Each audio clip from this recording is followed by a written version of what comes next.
இந்த புயல் வடக்கு வடமேற்கு திசையில் ஆந்திர பகுதியை நோக்கி நகரும் போது இன்று இரவு நேரத்துல பரவலான கனமழைக்கான வாய்ப்புகள் இருக்கு.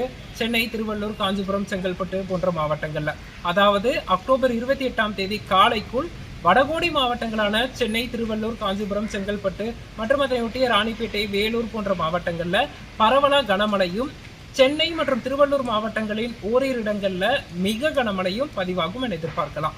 குறிப்பாக இந்த மழைப்பொழிவு பெரும் வெள்ளப்பெருக்கு ஏற்படுத்தும் அளவிற்கோ அல்லது ஏரிகளில் நீர் திறப்பும் அளவிற்கோ பெருமழையாக அமையாது. அதே சமயத்தில் பரவலான கனமழையும் கடலோரத்தின் ஓரிரு இடங்கள்ல மிக கனமழையாகவும் அமையும் என எதிர்பார்க்கப்படுது. அதிகபட்சமாக போக்குவரத்து இடையூறு அல்லது போக்குவரத்து நெரிசல் ஏற்படலாம். அதே போல நமக்கு தாழ்வான இடங்கள்ல தண்ணீர் தேங்கலாம். அதன் காரணமா மக்கள் அச்சப்பட தேவையில்லை. அதே சமயத்தில் சற்று எச்சரிக்கையாக இருப்பது நல்லது. அப்போ வடகோடி மாவட்டங்களுக்கு மட்டும்தான் மழையா அப்படின்னு கேட்டா கண்டிப்பாக இல்லை. மேற்கு தொடர்ச்சி மலையோர மாவட்டங்களான கோயம்புத்தூர், நீலகிரி, தேனி, தென்காசி